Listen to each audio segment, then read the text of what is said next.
governing body to county council, and they will conduct their own public hearing and take official votes to approve or deny map amendments and text amendments on a future date to be published by the county. Council typically holds zoning public hearings on the fourth Tuesday of the month. Please check the county's website for dates and times. Please take note of the following guidelines for today's meeting. Please turn off or silence any cell phones. Audience members may come and go quietly as needed. Applicants are allowed up to 2 minutes to make statements. Citizens signed up to speak are allowed up to 2 minutes as well. Redundant comments should be minimized. Please only address remarks to the commission and do not expect the commission to respond to questions from the speaker in a back and forth style. That is not the purpose of this meeting. Please no audience speaker exchanges. No audience demonstrations or other disruptions to the meeting are permitted, nor are comments from anyone other than the speaker at the podium. Please remember the meeting is being recorded. Please speak into the microphone and give your name and address. Abusive language is inappropriate and will not be tolerated. Please don't voice displeasure or frustration at a recommendation while the Plan Commission is still conducting business. If you have any questions or concerns, you can contact the Richland County Planning Department staff down below here. This puts us at number 3 on our agenda today, which is additions or deletions. Commissioners, are there any motions for additions or deletions to the agenda today? Okay.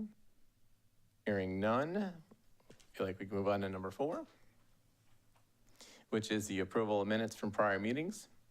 The staff provided the commission with copies of the transcript of commission's October 2024 meeting. Do commission members have any comments or concerns regarding these transcripts? Hearing none, the chair makes a motion to approve the minutes unless there's an objection. Do I have a second? Second from Commissioner Durant. With a motion and a second, staff, could you please take a vote?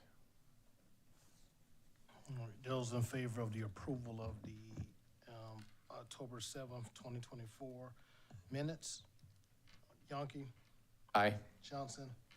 Aye. Metz? Aye. Durant? Aye. Grady? Aye. Motion passes. Thank you, staff. Takes us to number 5, the consent agenda. I'll explain it. The consent agenda is an action item that allows commission to approve road names and map amendment requests where the staff recommends approval and no one from the public has signed up to speak against the amendment, or no member of the commission is in need of further discussion on the request. Commissioner Durant, do we have any cases on our agenda today where the staff recommends approval and no one has signed up to speak against it? That would be this one. Okay. Like map amendment 24-043 MA. Commissioners, would anyone like to engage on this one? Okay. The chair makes a motion to approve the consent agenda with road names and 24-043 MA for approval. With that, do I have a second? Second. Second from Commissioner Grady for the consent agenda. Staff, could you please take a vote?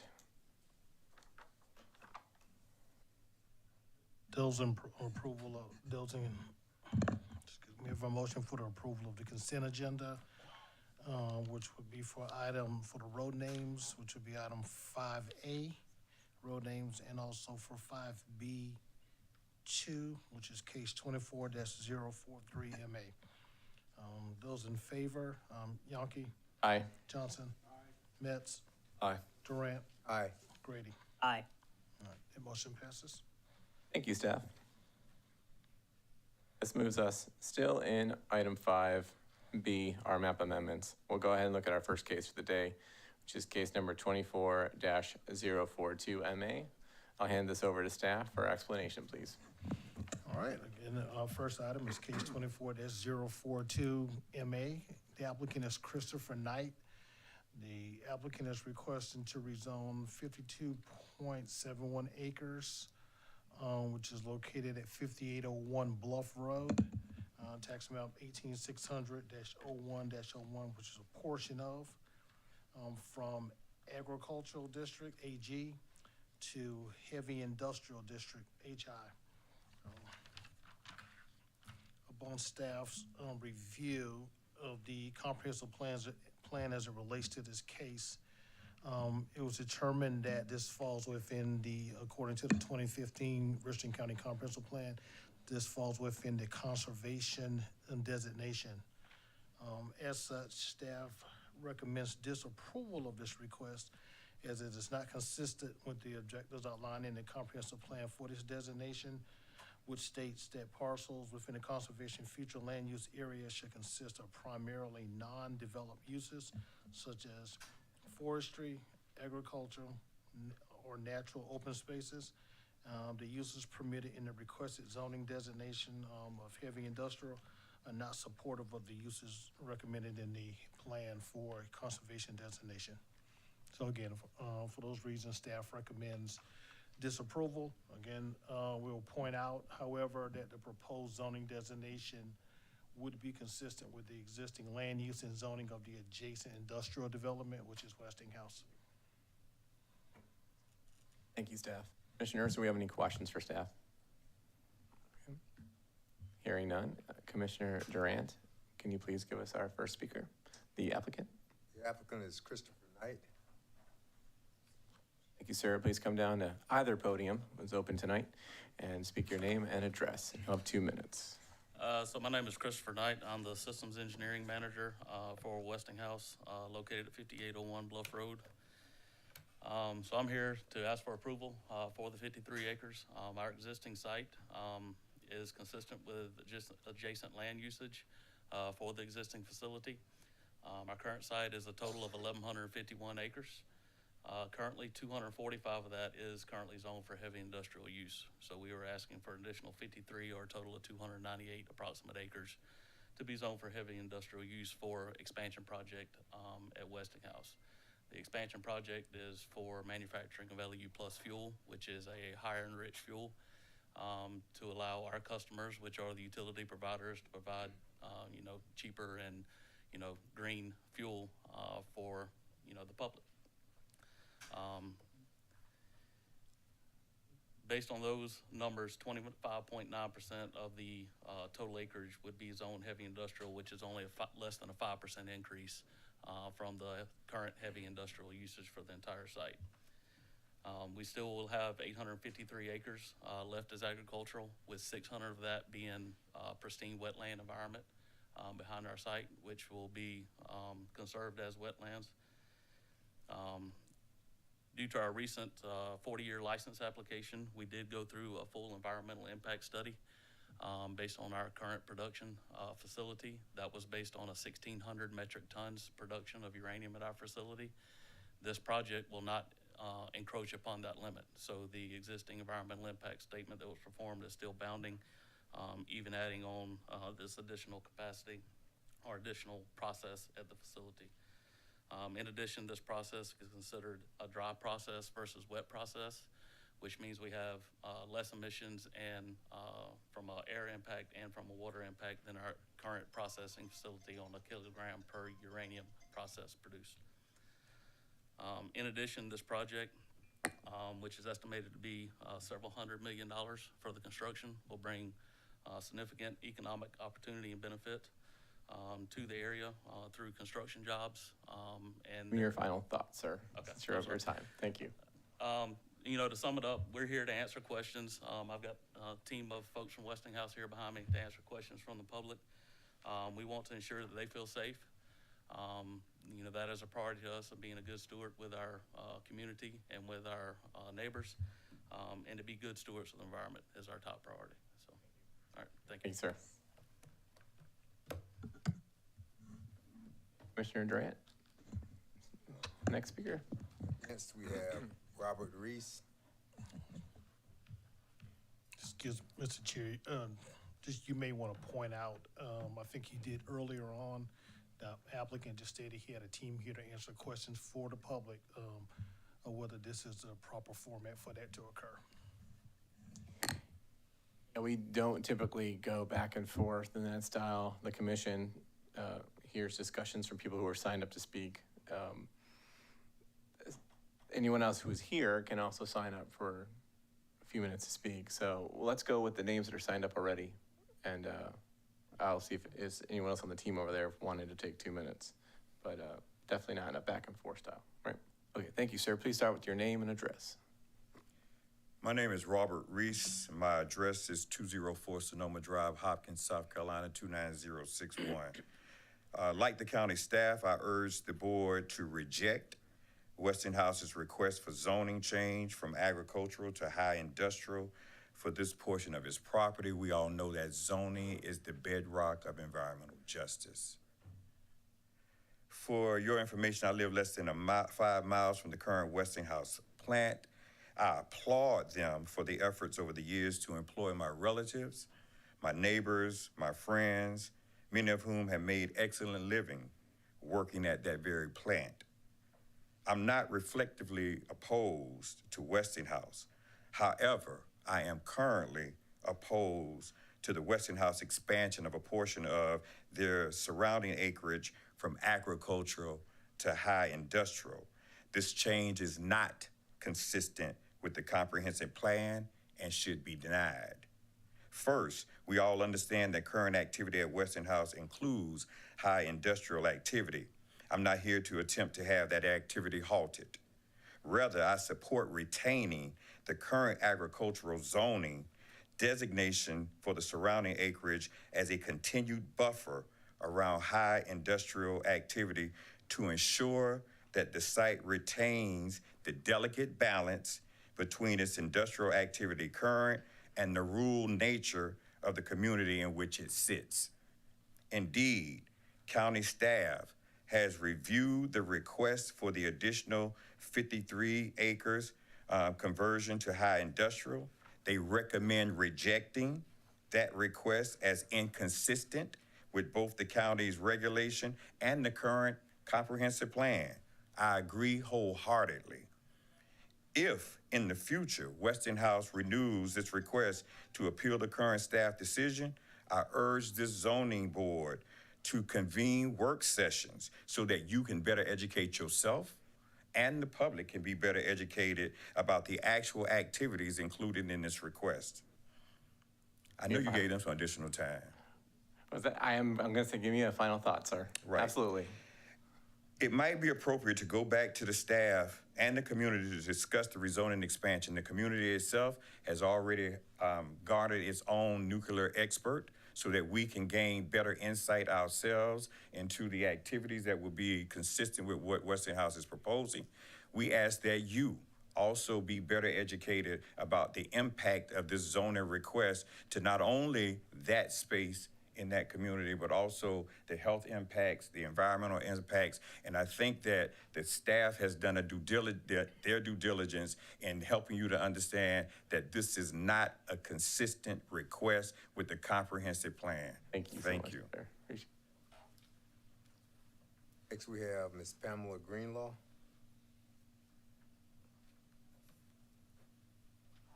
Good evening. How are you? Hi, my name is Pamela Greenlaw. I do not any longer live in Richland County. However, I work with an environmental organization who does work with environmental justice communities in Lower Richland. And we've had a couple of projects. And I'm going to not go into that because my time is limited. After we still want an address to put. Yes, sir. I'd be And- glad to do that. Yes, sir. I live at 916 Ontario Drive in West Columbia. Thank you.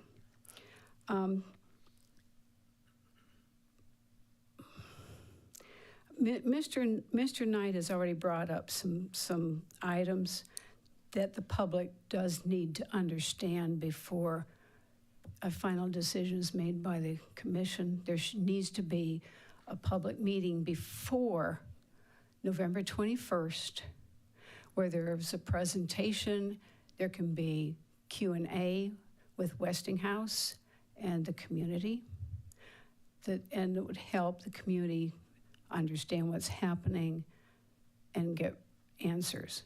Just coming and giving a 3-minute speech is not going to be sufficient for this. I think you might recall that during the 40-year license renewal process, a good deal of pollution remains, has not been cleaned up at the present site. And people are very concerned about a new facility when the old one retains a lot of pollution that is being removed. Thank you. Thank you. Thanks for coming on tonight.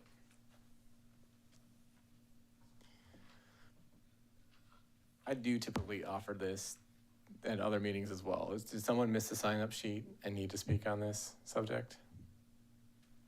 Okay.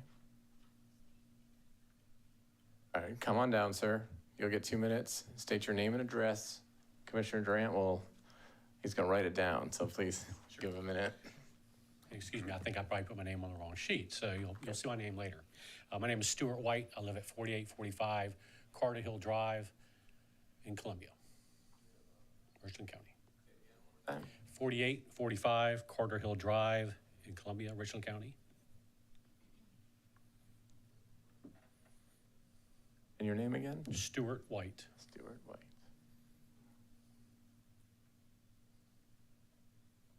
Okay, thank you for the time to speak tonight. And I'll keep my comments short because they'd be redundant. A lot of folks have already mentioned some of the things that I was going to mention, but I wanted to point out that again, not only did Richland County, in their wisdom, zone this area as conservation area, but if you'll recall, this is also part of the South Carolina Department of Natural Resources Kawasi Basin, a designation of focus area within our region of importance. It's also a Man in the Biosphere International Biosphere Reserve. The Congaree Biosphere Reserve, as it's noted, is an incredibly important biosphere from an international perspective. So any additional high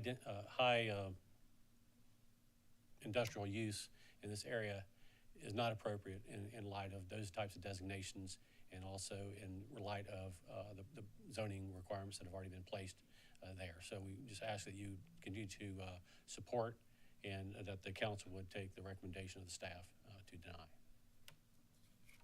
Thank you. Okay. Thank you, sir.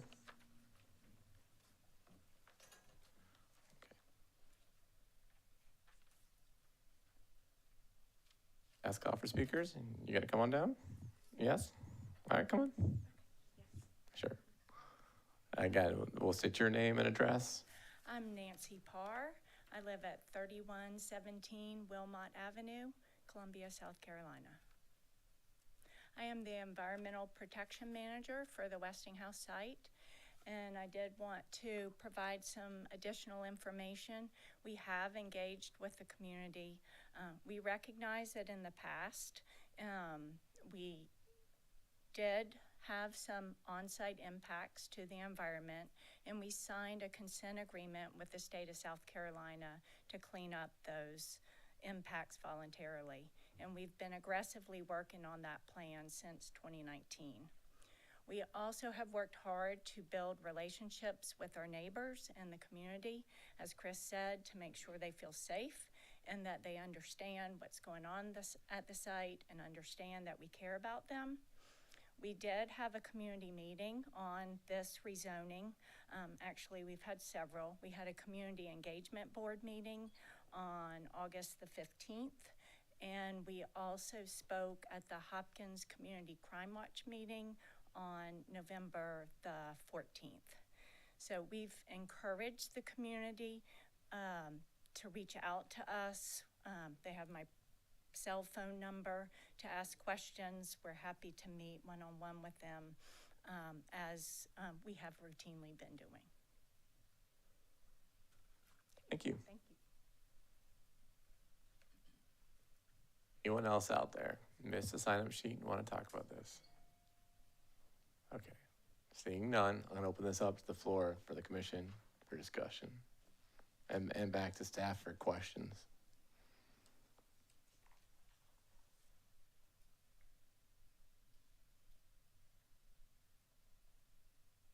As you're gathering your thoughts, I'll remind the public that this is a planning commission meeting for zoning.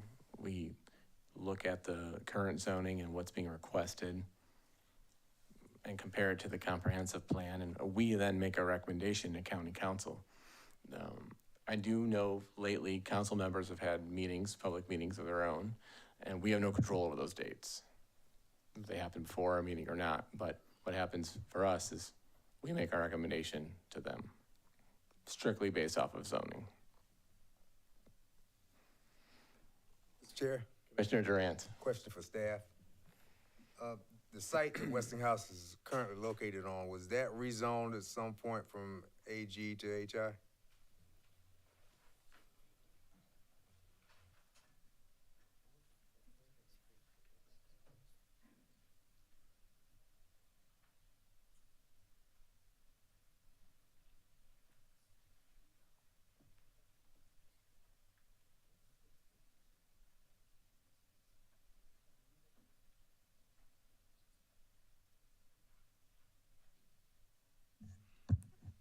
Just a moment, we'll kind of go through this.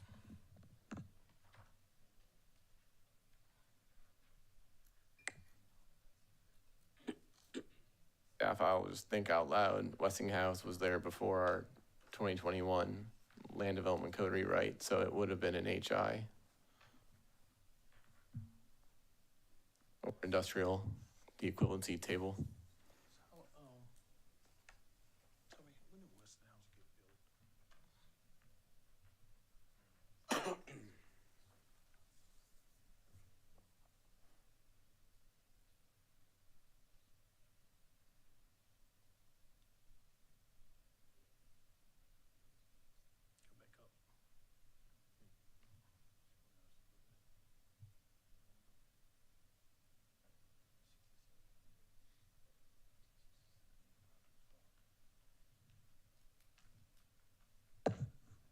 Staff is reviewing our robust Richland Maps website, which has a load of information, and I recommend citizens to check it out, just richlandmaps.com.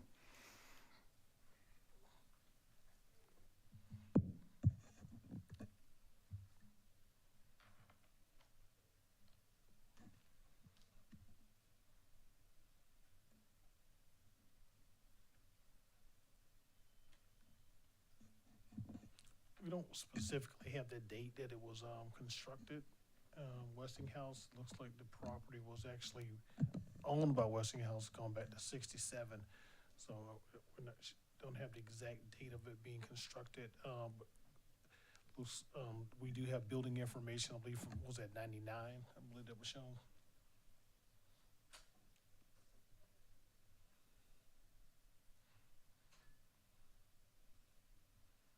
All right, so, just the sales history and the building history done.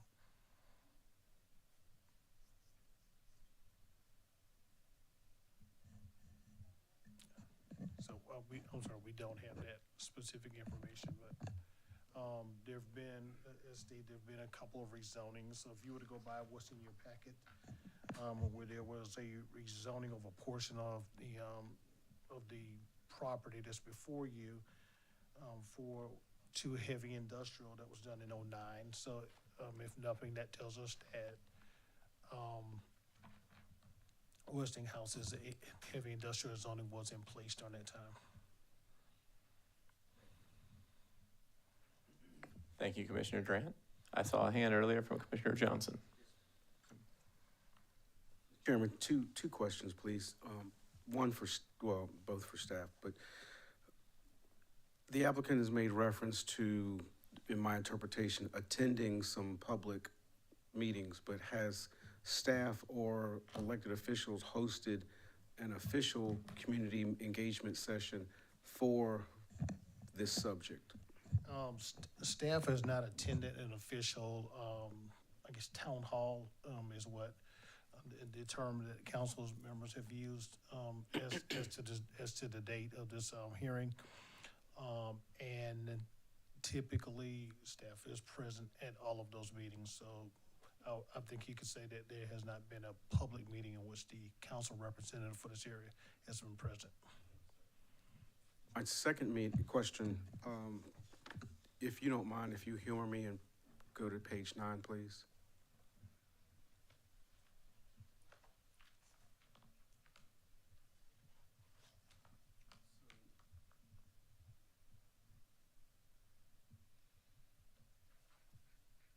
Our copy, the site is highlighted. My question is, yes, based on the current location, staff make recommendation in part that's not being in compliance with the plan, and I'm not sure the darker color-coded area just below, how far are we before we change the land use?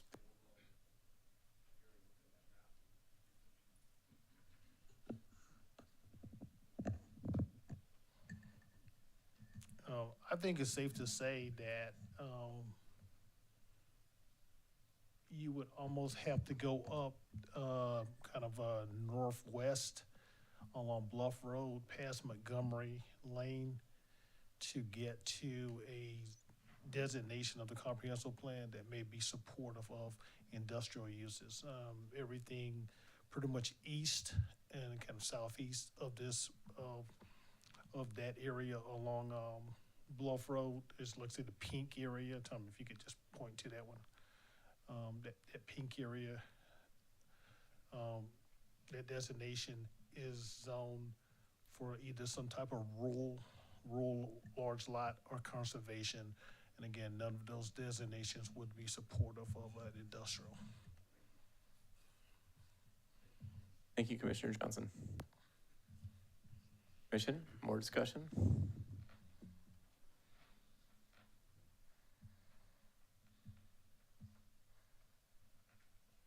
Sure. Commissioner Metz? Question for staff. Just curious about how y'all handle public meetings and stuff like that moving forward for things like this. How have you handled that in the past? Any public meeting that's held for a rezoning request is done at the discretion of the council representative for the area of the request. So typically, council member will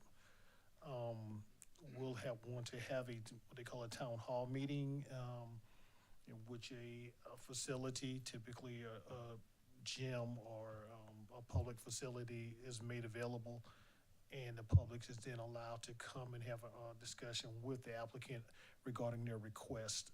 Again, to gather more information on what is actually being proposed, something that we typically don't do during the planning commission meeting. And I think you could argue even at a council meeting where we don't get into the specifics, because as we've stated previously, all zoning designations have a multitude of uses. And during the rezoning process, you cannot limit an applicant to a specific use. It's that zoning designation, all uses that are allowed. However, at the town hall meetings, there can be a little more specific as to what they're proposing. Typically, you may actually have some type of depictions of what they're going to do on the property, and some additional discussion that's typically not held in a public forum.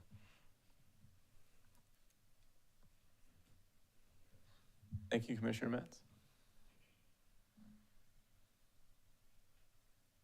Any further discussion or possible motions?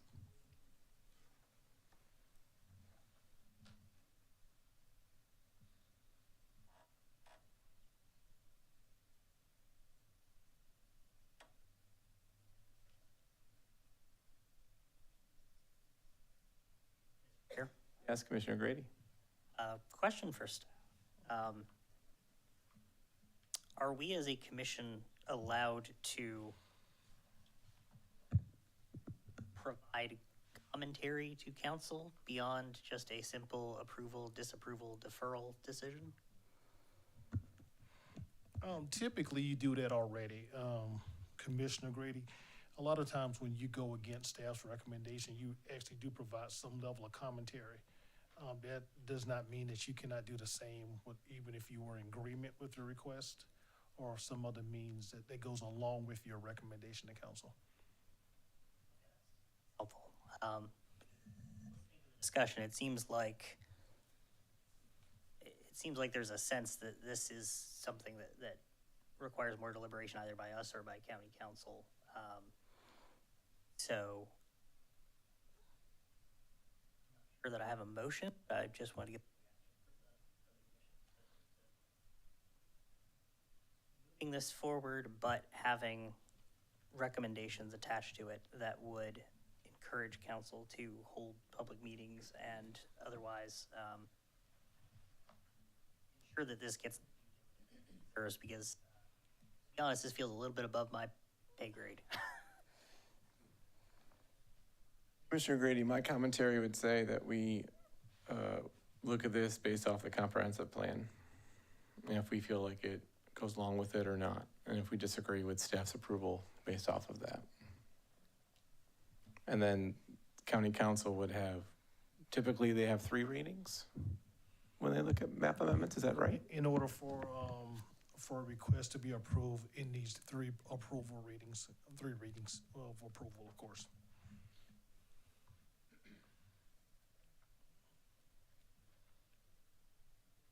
I believe there's a lot of weight that goes with the comprehensive plan. That's why we're going to take a lot of time in 2025 as we update it. So when staff gives us a recommendation, it's not Mr. Price's recommendation, it's the comprehensive plan's recommendation.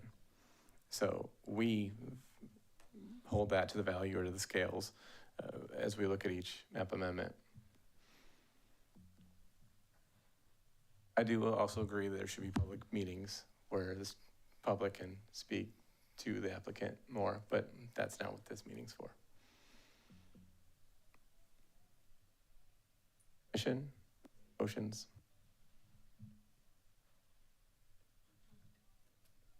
Typically, as chair, try not to make motions, but I think I just leaned my motion. So I'm going to make a motion for disapproval based off of the comprehensive plan.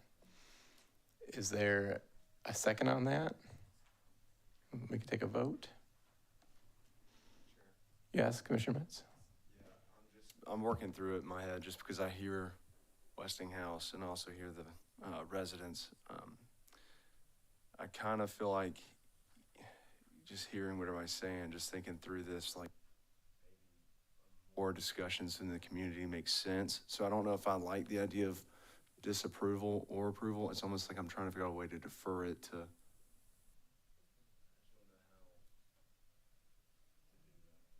So that's why I'm stumped and looking down, just trying to think through what does that look like. Staff, could you answer that for Commissioner Metz? What would that look like? Well, I know typically, whether it be with the planning commission or council, they, usually a point of deferral is to gather additional information. Usually it's something that's either missing or something that may help you out in making your decision. I think a lot of times those deferrals of these requests, kind of gets going along with what Chairman Yonke was stating, where what you have before you is really the appropriateness of this zoning designation, this location.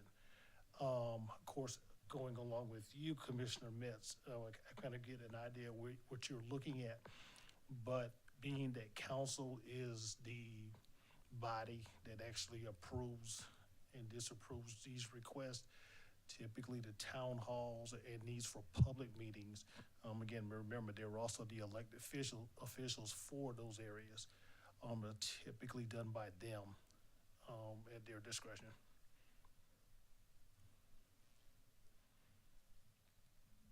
Commissioner Johnson? So, Mr. Chairman, I have a question for the applicant.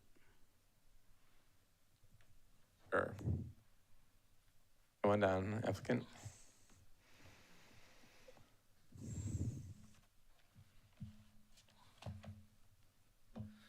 Yes, sir. Is there a regulatory or timing deadline associated with this request that would prevent friendly withdrawal, public input, and then return?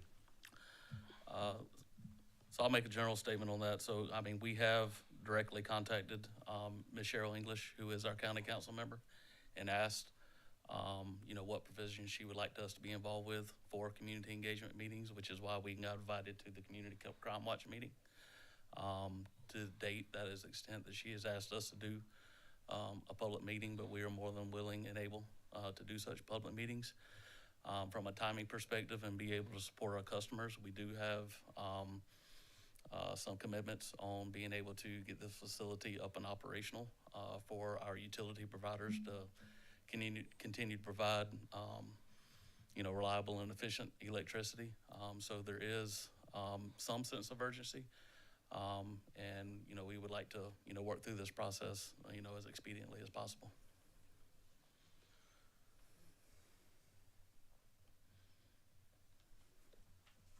I mean, we are, I don't want to say simply, but we're a recommending body, as the chairman would say, and so the final action would be at council. So, I mean, and we certainly can't speak for what council will do, but just, reading the sentiment so far, it just seems that it might be beneficial to speed the process up. Yes, sir. Thank you.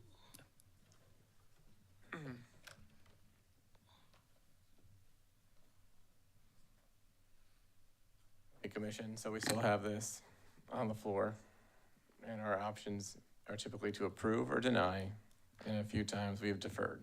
But staff has just said that that would be for more information if we choose deferral. And if I remember correctly, there's a motion on the floor. Has it been seconded? There's no second on the motion that I made to agree with the comprehensive plan with disapproval. I'll say that motion again. The chairman makes a recommendation for disapproval in agreement with the comprehensive plan. Do we have a second? No second, that motion fails. So commission, do we have a motion then?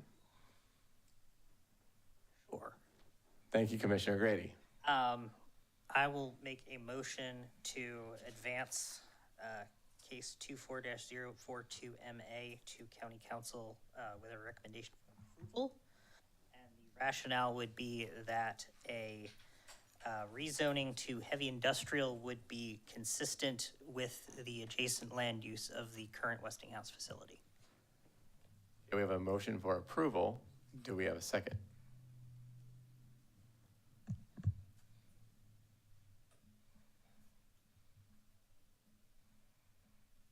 With a second, we could at least hold a vote. You could vote approve or deny it.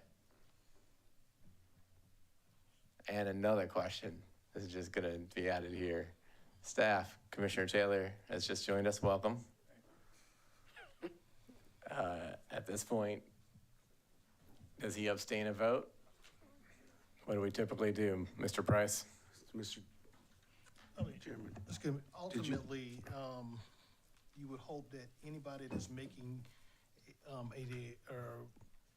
voting on a matter, or even making a motion that feels that they were fully informed of the discussion from both, what they've heard from the applicant, what they've heard presented by staff, and also from those citizens who may have come in, whether they be in support or disagreement with the request.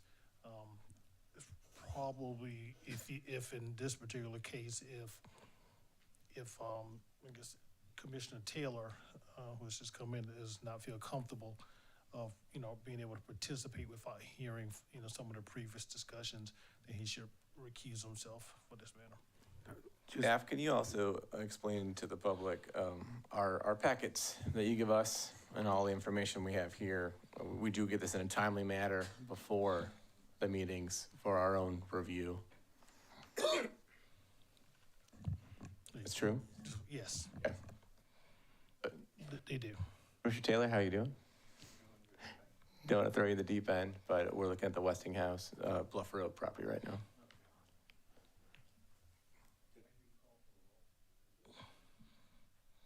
Earlier, in the beginning of the meeting, yes. Commissioner? No, we still do not have a second. You update everybody? Yes? Commissioner Johnson. Mr. Chairman, it feels a little, this is not our normal path. I mean, usually it's approval or disapproval. I think that there is a state of unreadiness, and I do think that the absence of really understanding where the community's position, given the magnitude of the impact of the decision. I think there is desire from a commission for additional information. So if I could try a third resolution to defer the matter, subject to getting some public input through a town hall process, it would be my motion if there's a second for that. Okay, the chair recognizes the motion for deferral. Do we have a second? Second. Second from Commissioner Metz. Staff, can you please take a vote for deferral?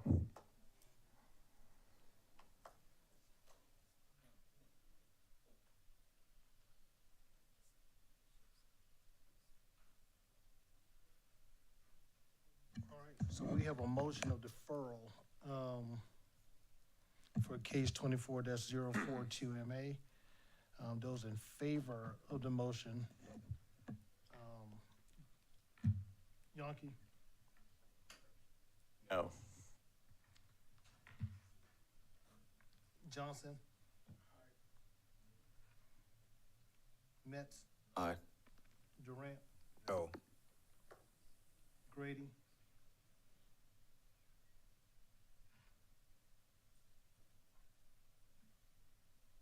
Aye. and Taylor. I abstain.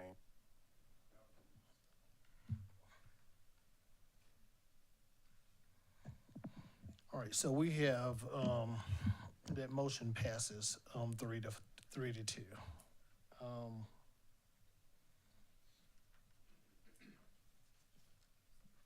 Would it be typical that we'll see this on our next month's agenda or whenever the applicant is ready? Yes, I guess at this point, as the motion is passed, is there something that the planning commission has any expectations that's to take place between now and the December planning commission meeting, between the applicant and the community, or? Commissioner Johnson? What's your motion? So from a rationale standpoint, just for the record, I think from my vantage point, I think not typically, as a matter of law, a change, approved recommendation that becomes an approved map amendment, regardless of who carries with the project. Fundamentally, so when we look at something not based upon what the applicant's proposed use is, as opposed to what the zoning entitlement would, in this particular case, have mixed user. Hills is a different situation in the sense that we have a very fixed user once we put that in place, but we also don't have real information as to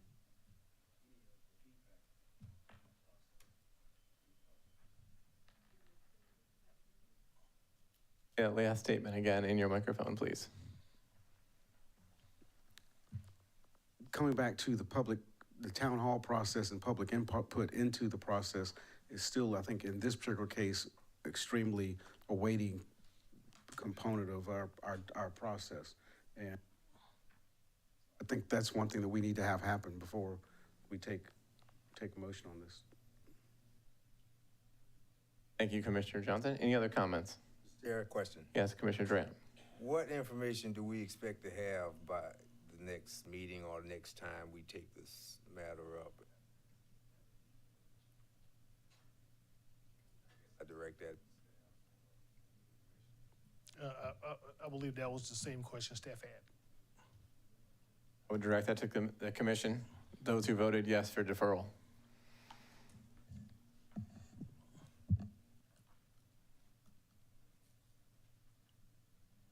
Mr. Chair. Yes, Commissioner Grady. So, my vote to defer was in hopes that, well, had we had 3 consecutive motions that all failed, we would have been sitting here for a very long time. So I think that well, let me ask a question of staff. Are we empowered to hold a meeting to solicit further public comment on this issue in a manner that is comparable to a council member town hall, or should we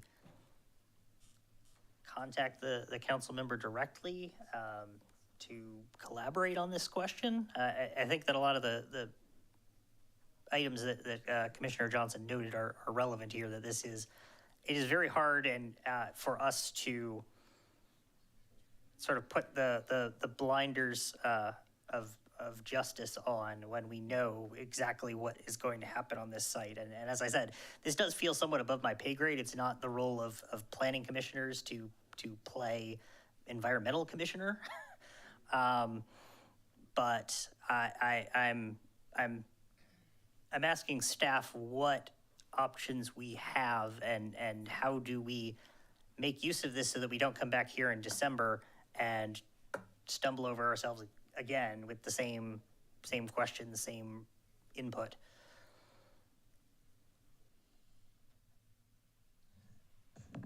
I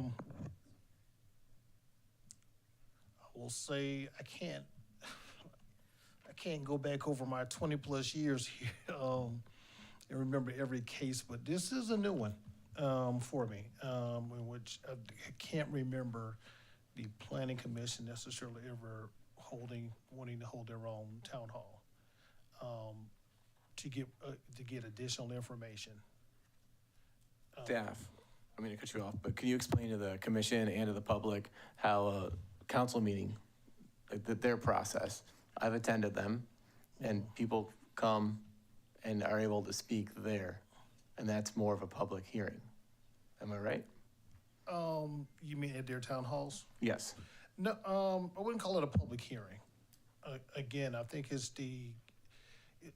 a number of the council members have used the town hall as a way to just bring the request to their district, to allow the public to come in, more of the area that's within that district, to come in and speak together, to get information, to talk, speak to the applicant.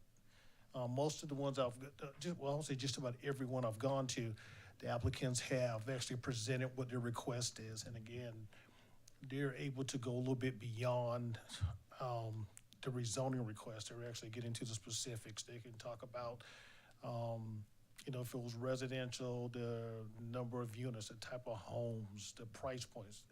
If it's commercial or industrial, they could talk about the size they're going to put there. Just answer the very specifics regarding their use, something that we typically don't do in a format such as what the planning commission has before you.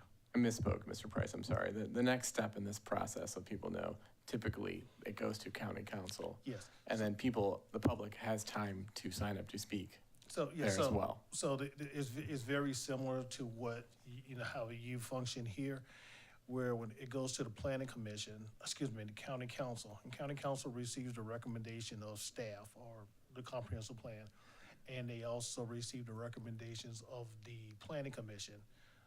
At that time, applicants are allowed, the applicant is allowed to present to county council, and anyone who wants to sign up either before or against or just to voice their opinion regarding the matter is also allowed to come and speak for 2 minutes. And at such time that's concluded, council would then make a decision to either approve, disapprove, or in some cases defer for a potential town hall matter.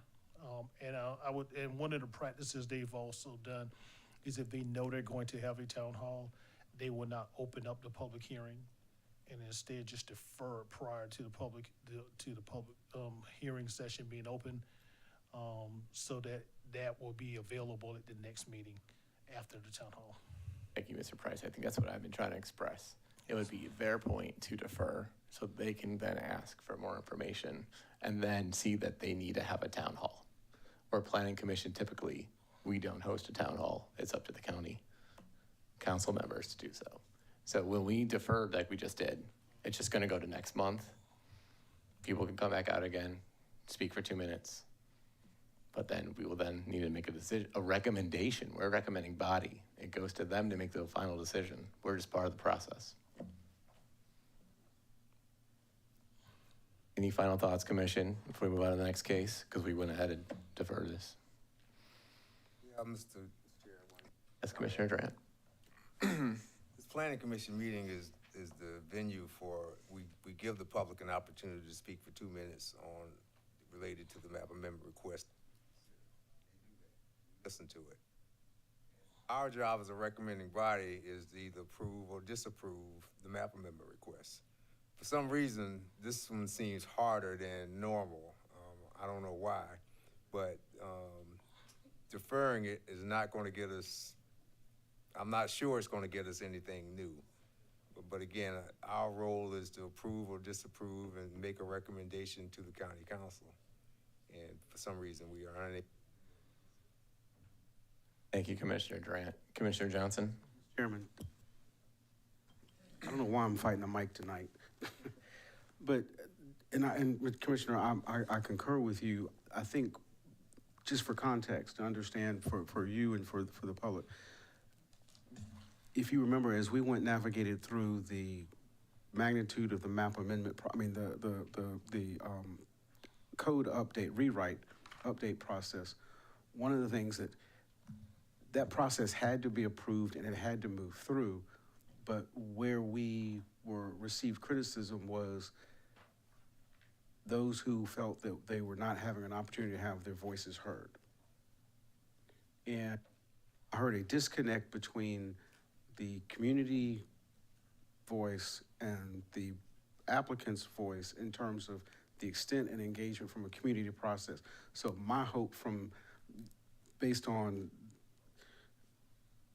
where we stood was that there could go ahead and at least, let's not check the box for checking the box sake, but we could engage in some public process so that could be done, and at least then there's an opportunity to be heard. I think there's some inevitability in the sense of the magnitude of what needs to be happened, but I want to make sure that there's a full and fair public process to happen, and it doesn't feel like it was just rushed and put through. And that was the kind of the feeling was the way that I heard the applicant say, well, we showed up at a public meeting and that was in our mind a public engagement. As public being notified and have an opportunity to come forth. I mean, obviously this site's been posted, but that was my intent in terms of bringing forth the potential deferment was to provide a town hall type conversation. And it may not change the ultimate action that we take. But I didn't.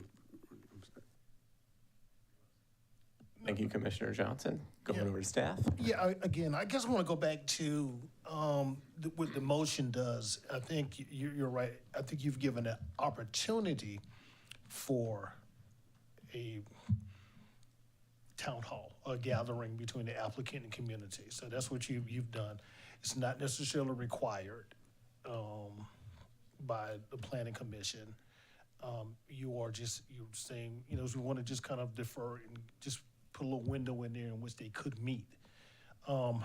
However, once it gets to the council level, being that they are the legislative decision makers and that they are the ones that are going to have the final say, when they make a deferral to have a town hall, it is basically almost required, especially by the applicant, if they would like to at least incur favor with the council when they do it. So at this point, again, I'll go back to what I asked previously.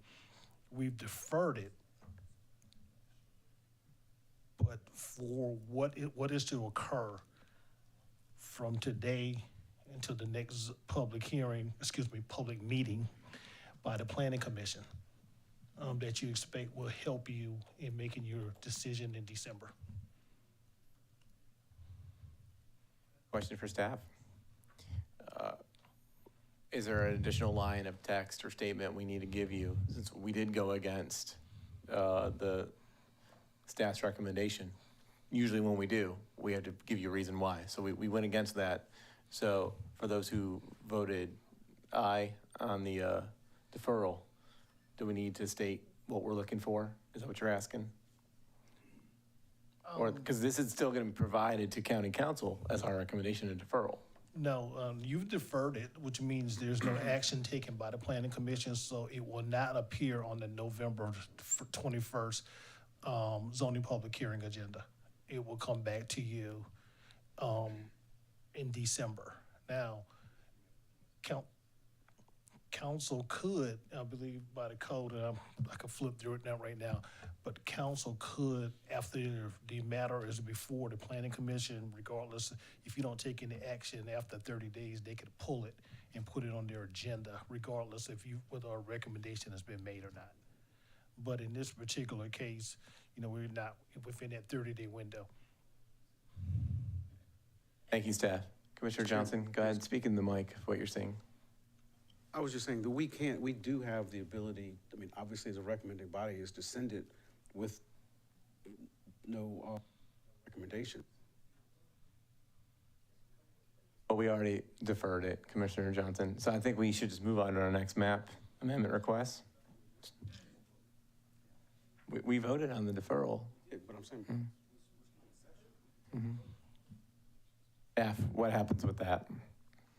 We had a map amendment request. We could have approved, denied it. We chose deferral. Yes. That one's in the books for this meeting. Are we ready to move on to the next? Is that what we typically do? Yes, unless there was something else that you wanted to do. We were looking, I'm not sure, in which matter's been voted on, one way or the other. What happens if, there's a change later? I mean, right now, you've voted to defer it, and so we have it in the books right now. This will come back on the agenda in December. Back on the agenda in December. As chair, I'm going to go ahead and move us on to 5B3, case number 24-044MA. I'm going to flip it back to staff for more information. And for the public, again, that goes as deferral. We'll be looking at this again in December. Thank you.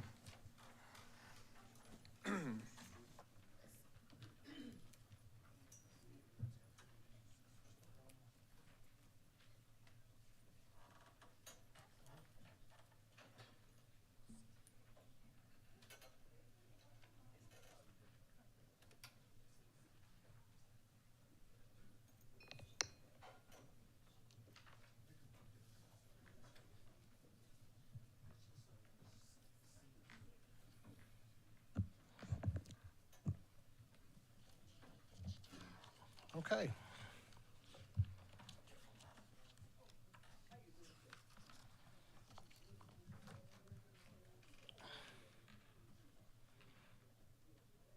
I believe we're at item 24-044MA, which is, the applicant is Gene Pierce. The location, there are two parcels at 1519 and 1525 Hart Scrabble Road. Text map numbers 14600-0325 and 14600-0363. The applicants are requesting to rezone a combined 51.52 acres from a zoning of AG and HM to residential 3. Which is R3. So staff recommends disapproval of this request.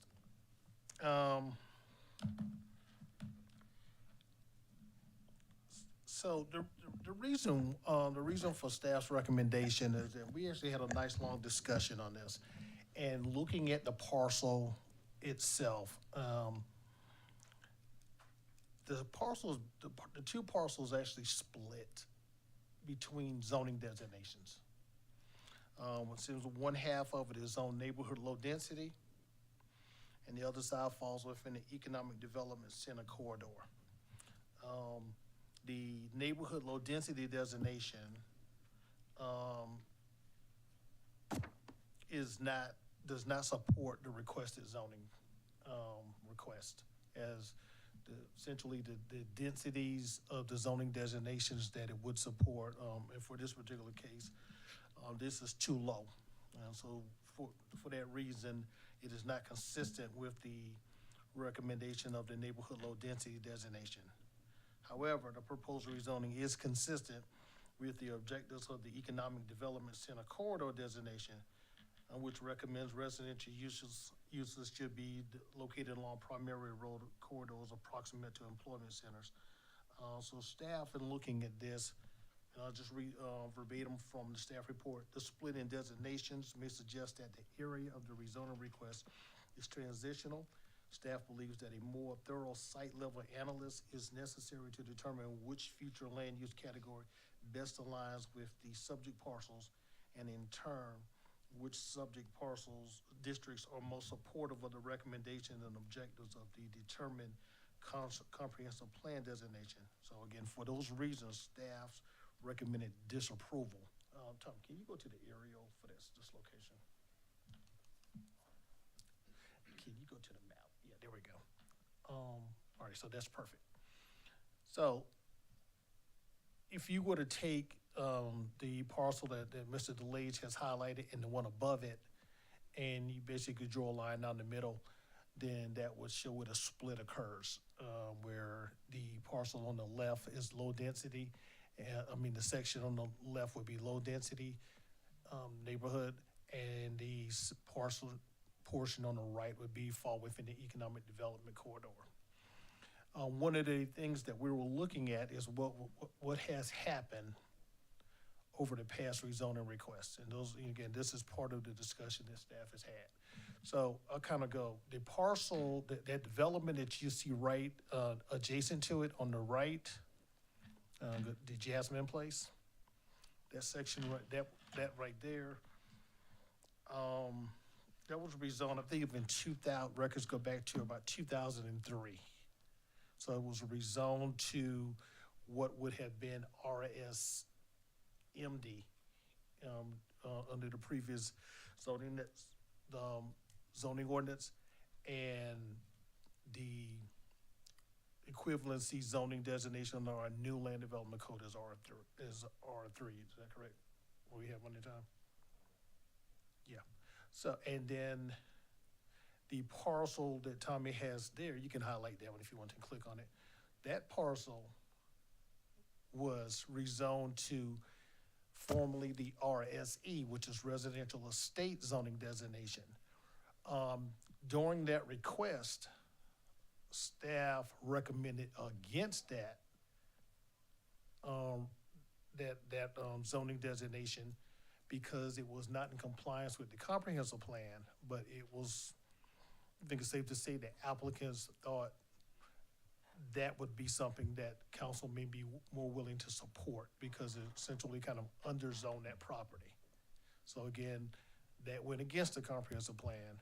And then the parcels that Tommy, you go to those next ones, Tommy, that are right, those three parcels that are adjacent to the interstate are before council at this time. There've been a couple of deferrals, and council has not made a decision on the direction of whether those parcels should be approved. I believe it's R4, is that correct? No, the requested zone. I believe it was R4. So that decision has not been made. So staff was really kind of unable to determine actually what the pattern of development was based on the decisions ultimately by council along this particular corridor. So again, and then going out looking at the sites, the parcels south of the subject request are basically low density developments. What is about acre, Tommy? But there's about typically acre sites. And the parcels left along Nina Lee, I believe it's known as Lake Elizabeth Estates. Those are zoned single family, they were zoned single family low density or R1 now, R2 now. However, a number of them have developed larger than the minimum requirements for the R2 zoning designation. So as you can see, the lots become a little more lower density going to the west. And there's some going right that really, there hasn't been a consistent pattern established. So again, so for those reasons, a lot of discussion by staff, so we really wonder how we're going to present this to you. And again, we sympathize with you from your last request, but again, these are some of the things that we've had as a staff. And so we thought it would be more prudent to recommend this approval to allow further study of this by the planning commission before a recommendation is forwarded. Thank you, staff. Commission, any questions for staff after that? Nope. Okay, Commissioner Durant, could you read the people who signed up to speak? We have The the applicant. applicant Gene Pierce. Sir, please state your name and address. You have 2 minutes. Thank you. My name's Gene Pierce. I live at 436 Running Fox Road West in Columbia, South Carolina. I'm here tonight.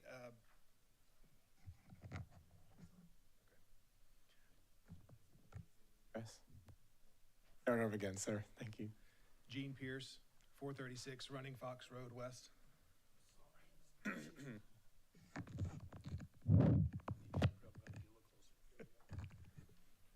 Gene Pierce, 436 Running Fox Road West, Columbia, South Carolina. I work with Kimley Horn. We're a local engineering firm here tonight on behalf of our client. As staff has outlined, we're requesting a rezoning to the R3 designation. And just a couple things I'll add. They covered it pretty well, but as part of the rezoning request, we developed a concept plan for future development. As part of that plan, the existing property owner, which is the church, the House of God Church, would retain approximately 5.3 acres so that they could continue to exist on the site and operate. Additionally, as we go through the concept plan process, as what we strive to be good stewards of the county's land, of the land that we develop in the county, we take a pretty close look at the surrounding areas, just as staff did. We looked at the Jasmine Place development. It's currently zoned R3 with the new land development code. That was the zoning that it was designated. And that's the neighborhood immediately to the east of our parcel. Immediately to the west is the Crane Landing plan development.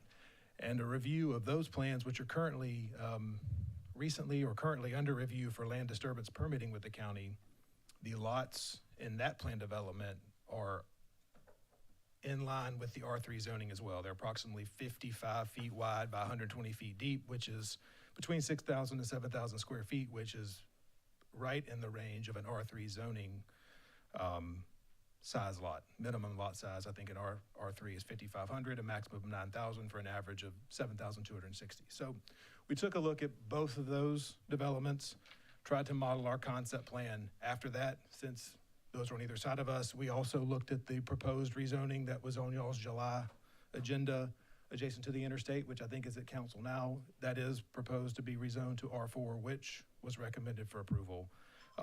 And the last thing I'll add, in light of the conversations y'all just had about public involvement, we are working with Councilwoman Barron to review this with her. We have a meeting scheduled with her next Tuesday, the 12th. Our past experience with her lends us to believe that she will most certainly host a town hall meeting, as I know she likes to do that. So we are willing to engage with the community and are working through that process now. Thank you, sir. Next speaker is Terrence Green.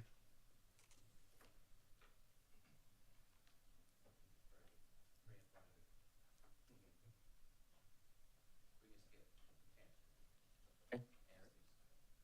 Next is Fred Brown.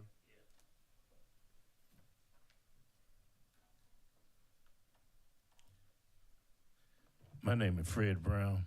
I reside 915 Stevenson Drive in Florence, South Carolina. I'm a trustee for the House of God Church, and we're just here to see what the outcome of the decision is. Thank you. Thank you. But I will let see the two partial. I had some question on the green line and the yellow line. The first survey that was done, that's where you see the entire, the two parcel was together. And the first surveyor that we had to put it, they put that separation in there, but I don't have time to explain all the details that went with that. Thank you. Thank you, sir. Speaker is Cecil Banks. Thank you. Anyone else sign up to speak? Okay. Gotcha. That's everyone who signed up to speak. Anyone else in the crowd missed the sign-up sheet? Okay. This is now open on the floor for the commission for discussion. Yeah.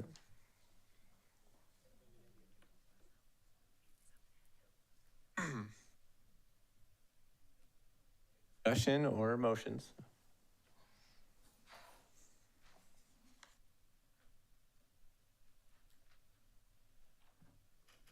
Fair? Commissioner Grady? I would like to make a motion for approval of the requested rezoning 24-044MA. The rationale being that an R3 zoning designation is consistent with the adjacent residential property, as well as being broadly consistent with the residential zoning on the north side of Hardscrabble Road. Thank you, Commissioner Grady. We have a motion for approval. Do we have a second? Second. We have a second from Commissioner Metz. With that, staff, we have a motion and a second. Can you please take a vote? Motion for approval.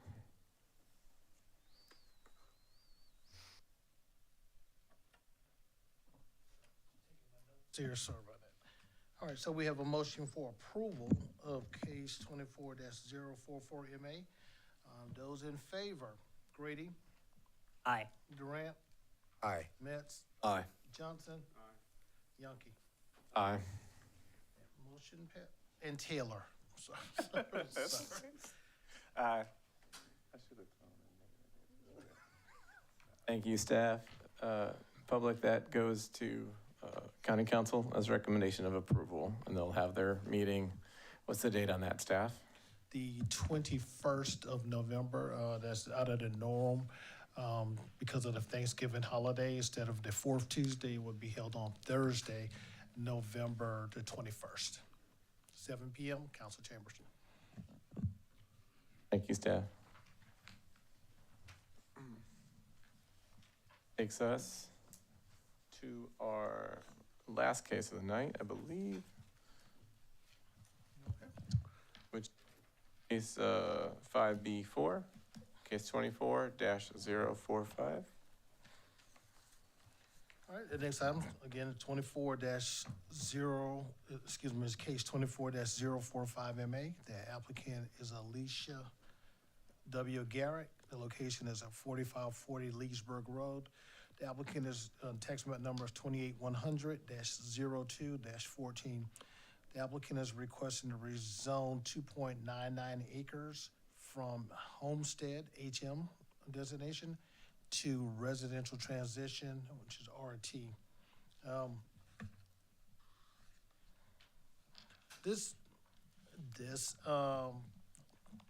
The subject parcel falls within the neighborhood medium density future land use designation according to the comprehensive plan. As such,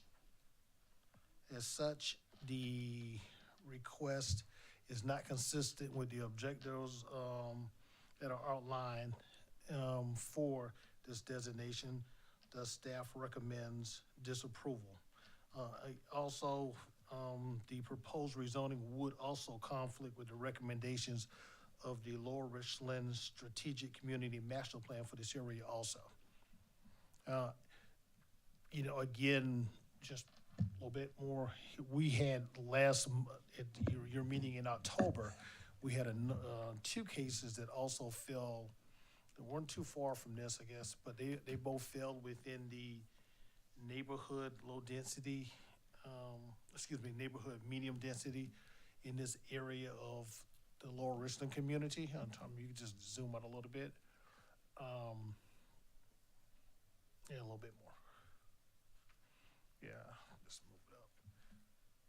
So that, if you looking at your package, you can see where that yellow, Tom, are you able to kind of highlight where that is in that area?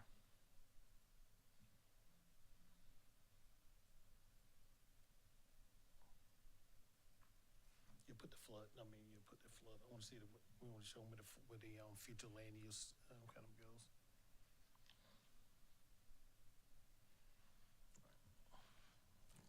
Go over, yeah.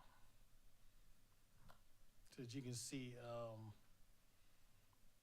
a good portion of the area down on Lower Richland, going from Leesburg Road all the way over to Air Base Road, falls within the neighborhood medium density designation. And again, on top of that, the Lower Richland Master Plan, which seems to basically encompass all of Lower Richland, also recommends that there be more higher dense uses in the area. Again, that's not supported by the requested zoning designation of RT. So again, for that, those reasons, staff recommends disapproval.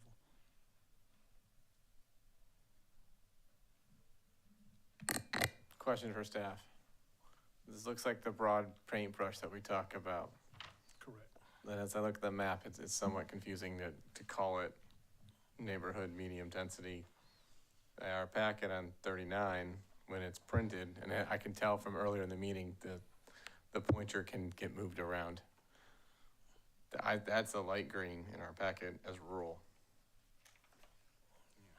And then you're saying that it's not dense enough, is what the request is. Is that what you're saying?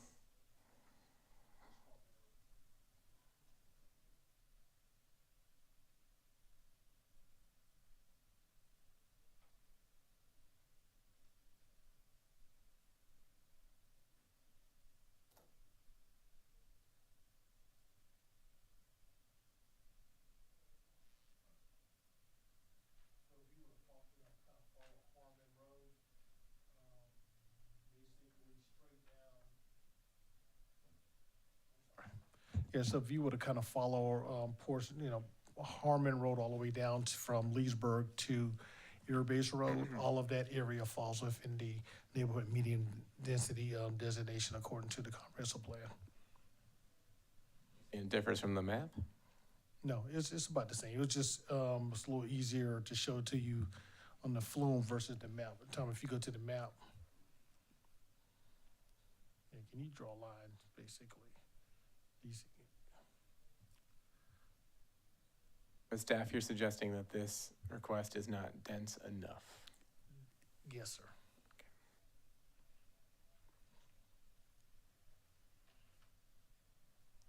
I'm eating up a lot of time today, I'm sorry. Commission, questions for staff? Yes, Commissioner Taylor? And I'm not sure if that was to your point or not. Maybe it's just on page 38. It seems to already be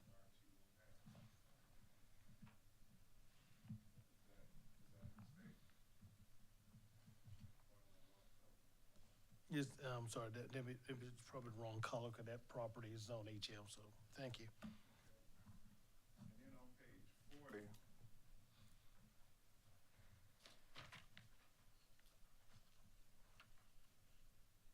is that truly, the zoning district has got AG? Are those the characteristics for AG, or should it be? It should be HM. Is it HM?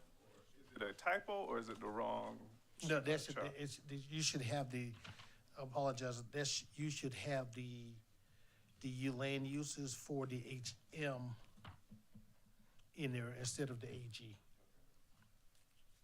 I apologize for that, switch, if you, for reference, if you're just kind of interested in the uses, if you turn to page 31 of your packet, the HM zoning designation of uses is there. Thank you, staff. I was going to suggest that. I see that, page 31. Chair. Yes, Commissioner Metz? Wait, so timeout. It's changing from, it's HM to RT, right? That's correct. Okay, all right, cool. I was getting a little lost. Commissioner, any other questions for staff before we go to our speakers? Okay, Commissioner Durant? Just have the applicant Alicia W. Garrick.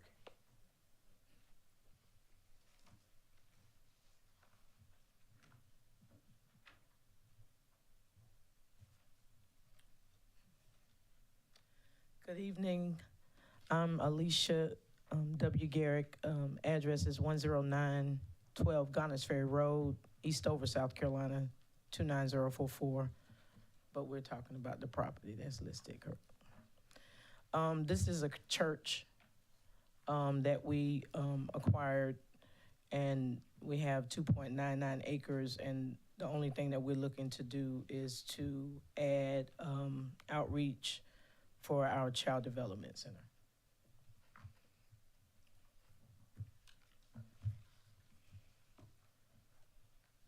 Anything else you want to share about your property? No? No, that's pretty much it. Okay. Yeah. Thank you for coming out tonight. Thank you. Commissioner Durant, anyone else sign up to speak? No, sir. Okay.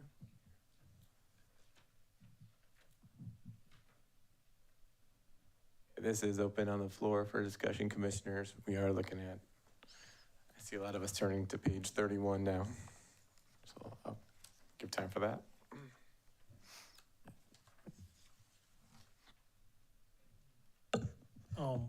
Again, we don't typically just go identify a specific use.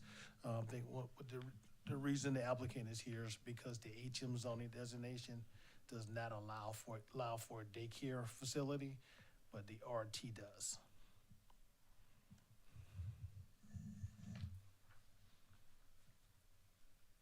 A question for staff. The suggestion is that the future land use map, the comp plan, would say this area should be denser, thus R1 or 2. R2, R3. Right. Would be in 4. use. Yes. Don't look at use as we look at the land.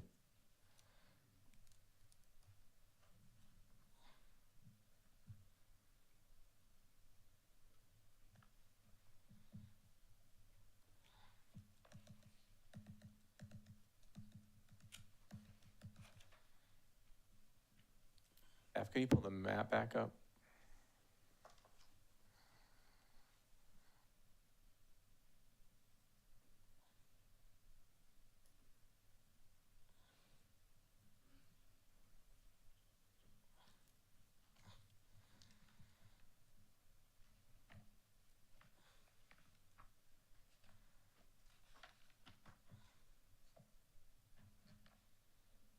Comments, concern, discussion?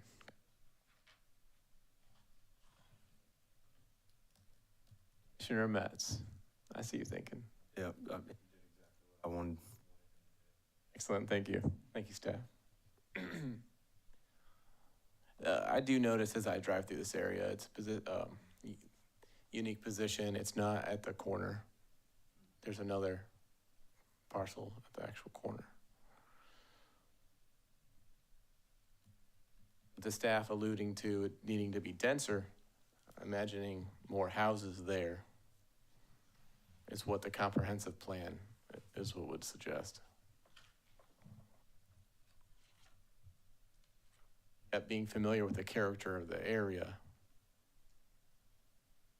I don't know if that would agree with it. Chair. Yes. What do you mean by that?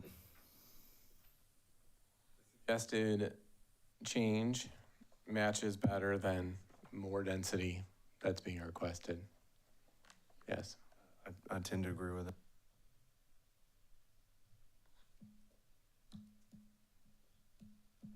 Chair? Yes, Commissioner Grady. I would like to make a motion on case 24-045, recommending approval of the zoning change. And the reason for that being that RT zoning designation is in keeping with the surrounding land uses and would be,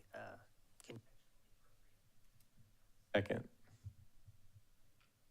We have a motion and a second by the chair here.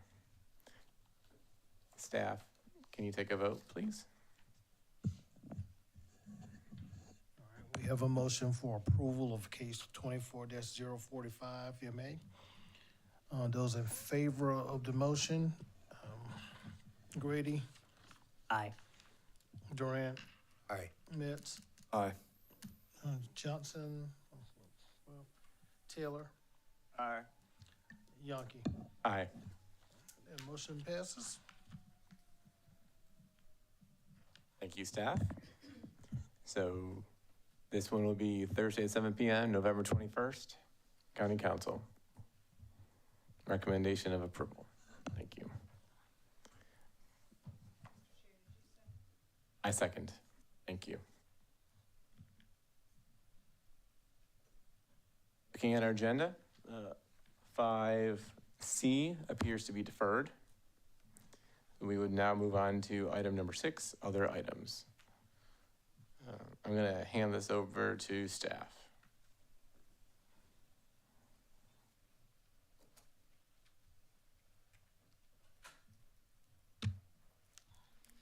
All right, good afternoon. I'm Sunithia Williams, Director of Community Planning and Development. Related to the Olympia overlay, at you all's October meeting, you agreed to proceed with trying to notify and update the public on the proposed guidelines. We were invited to the We Are Olympia meeting, which will happen on Monday, November 18th. That'll be the first time we go out and talk to the community about the proposed changes. And based off of the feedback from that meeting, we'll be looking at better ways to further reach out to the community, other meetings and direct mailers. So just wanted to give you that heads up that we will be attending that We Are Olympia meeting in November to give them those updates. Thank you. Is that a public meeting for the residents of the area or for anyone in the county? I honestly do not know. I know that's their kind of neighborhood meeting that they put together, so it'd be my first time attending myself, so I don't know how welcoming they are to everybody else, but we were invited as staff, but we do plan to hold additional meetings out there as well. But I can find out if they have a problem, if others want to attend. 5:30. Thank you. Thank you.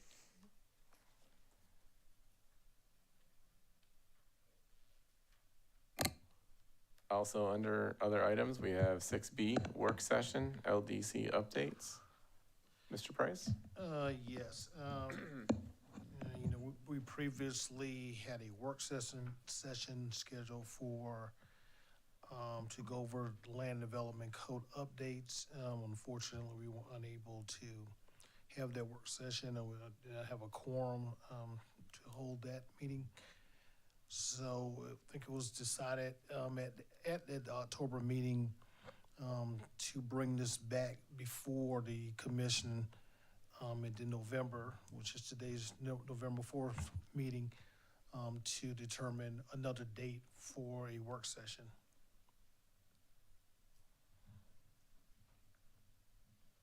Commissioners, can we spend some time to calendar and put a date out there? Staff, do you have any suggestions of dates, November or December even? We could try again to have a work session, a couple hours before the December meeting. I'm not sure how that works for everyone. We could try that versus you coming in here on twice in December. I believe trying to do something probably right now in November. There are a lot of things going on, a lot of meetings, so that may be a little tight, especially for staff, I think, at this point. But, right now we're looking at either what is that, the 2nd of December, or any other time that the Planning Commission is willing to come and meet and let us have we can have the work session on the updates. Commission, thoughts? Head nods, meaning December 2nd. Staff, how much time do you want to carve out for this meeting? I think the last time we shot for 4 PM, if I'm correct. I think that would be appropriate. That'll give us time, if I'm feeling rushed, to kind of go over a few items, and then there may be a few other, additions to the updates, that will be coming before you.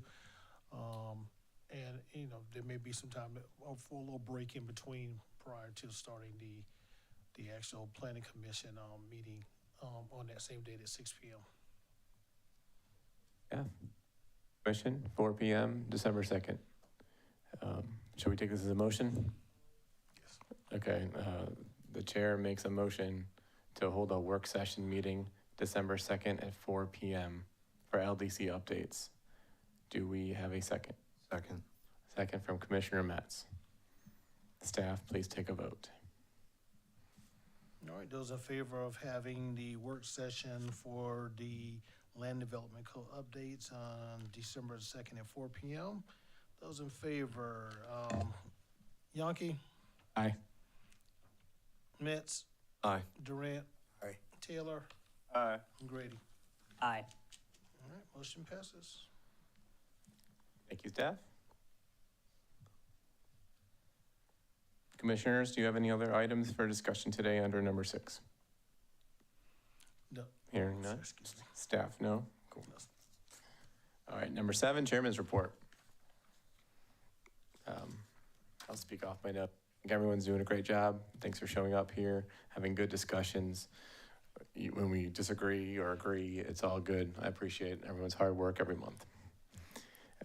I still have a dream of a planning commissioner training or retreat, even though we're past that time. Maybe we do one in the spring, and we can coincide that with comprehensive plan updates, whatever we need to do. Because again, I feel like my time up here is going by very fast. So thank you, and thanks for having me as chair this past year. I know we look at elections in December. Move on to number 8, Planning Director's Report. Yeah, even before we, I think before I turn it over to Director Williams, for 8A, that is just a report of council, so the actions that they took upon matters that were heard by the Planning Commission. And also before, before Director Williams speaks, do all of the members of the Planning Commission have this book, the comprehensive plan? No. I don't believe I have a hard copy. No, I have an electronic version. Okay, well, we'll make sure that you have this, but everyone had that. And I think just looking at today's meeting and something that we've talked about as a staff, I think one of the things that may kind of help you is if on page 25 and within the comprehensive plan, there's something you can also find online, but we'll make sure we get this to you in the next couple of days. It talks about the purpose of the future land use map and how it's used and how it was developed.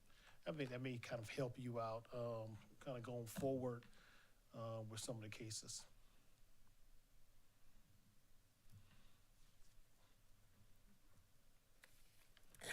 All right, so, excuse me. Comprehensive plan update. Last week on October 31st, we, with the planning team and the consulting group, we took them on a tour of Richland County, so they got to see some of the areas that you all have been discussing that have recent rezones. We talked to them about some of the challenges that we face with the land development code not actually being consistent with the future land use map, so they are aware of that. We showed them areas that are prime for redevelopment, areas for conservation, areas that are feeling the development pressure, so they can take all of that into consideration. So it was a really good tour, and it was good for them to be able to see it. We'll be holding our first stakeholder group meetings. They're gonna be virtual meetings scheduled on November 20th and 21st.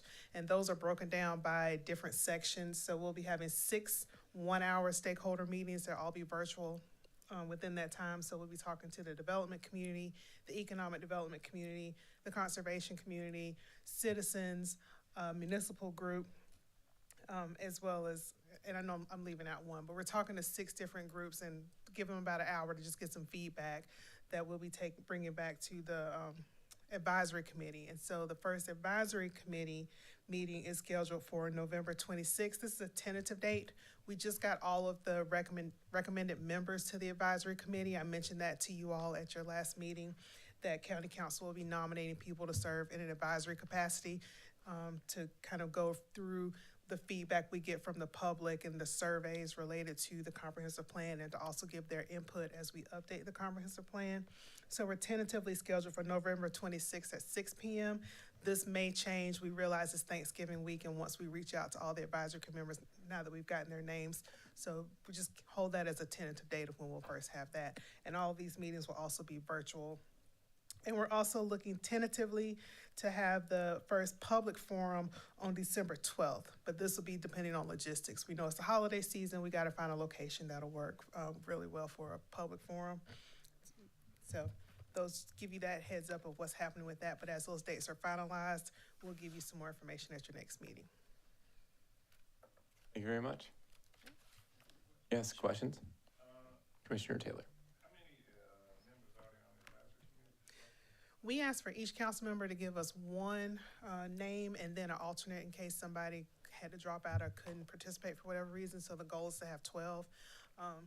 Knowing that we may get a couple of at-large members, people who may not represent a certain district, but we don't want it to go more than about 15 people total.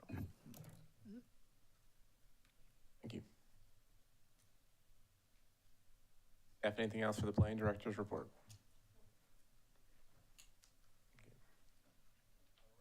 Takes us to number 8/9 on the agenda, which is adjournment. The chair would make a motion for adjournment. Do I have a second? Second from Commissioner Metz. Staff take a vote. Usually show of hands. See unanimous hands. Staff. Yes, apologize. Adjournment passes. Yes. Thank you. You're adjourned.